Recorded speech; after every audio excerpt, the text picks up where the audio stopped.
So ayan mga ka-fishing, fish on kaagad at nakahuli tayo.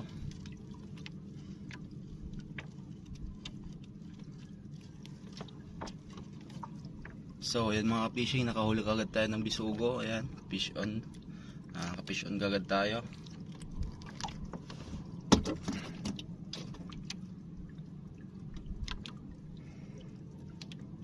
Alright, hulog ulit natin mga ka-fishing.